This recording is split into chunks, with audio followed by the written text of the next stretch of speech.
Welcome back to the Cave of Wonders, Dreamwalkers. I am your Sith Lord Callous. I am where Star Wars lives, and this is another Rancorous review, my comic book edition. So if you're new here to the channel, I need you to subscribe, hit that like button, then turn on notifications so you can join the Dreamwalkers on our journey.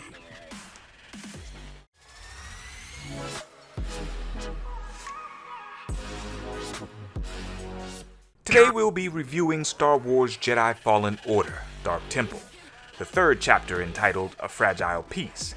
The story is written by Matthew Rosenberg, the artist is Paolo Vianelli, Arif Prianto is the colorist, and Will Sliney and Dano Sanchez Almara are the cover artists. Now let's jump into the story.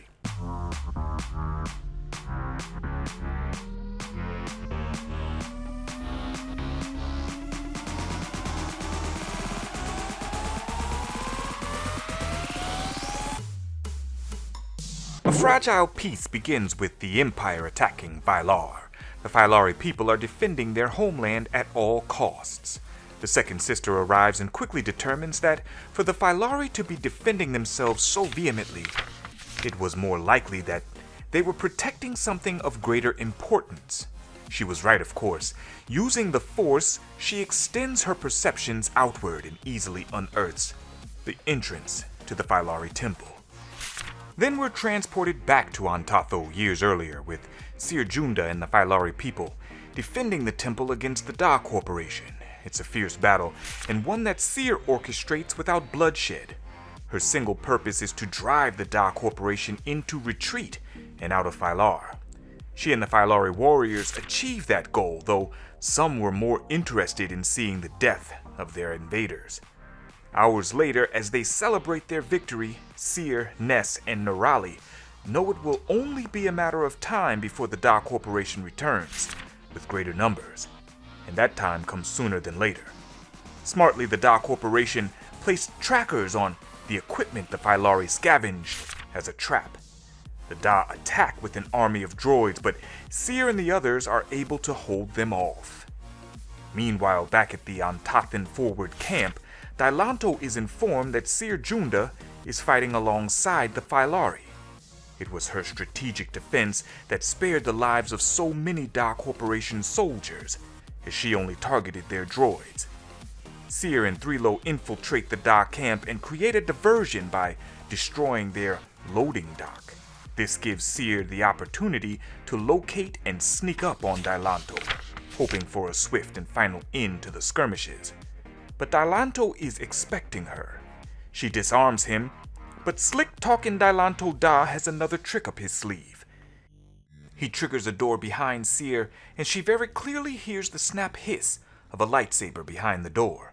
First, she's attacked by a few droids before she clashes blades with a blue lightsaber, Master Cordova. Seer disengages, confused. Master Cordova explains that the overwhelming Force energy on the planet is the reason they could not sense each other's presence.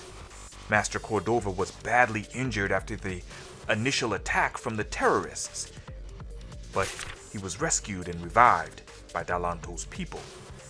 Seer tries to explain the corruption of Da and his dealings with Phylari, but Cordova is convinced otherwise, or at least it would seem so, until Seer admits to her pledge of support to the Phylari people. Cordova agrees to investigate Seer's claims, and 2 days later she stands with the Phylari, and Master Cordova leads Dylanto and the members of the Da Corporation to meet with them. Tempers flare between Nerali and Dylanto, causing Master Cordova to intervene. He calls for peace between the Antathans and the Phylari, noting that both factions are in violation of the truce.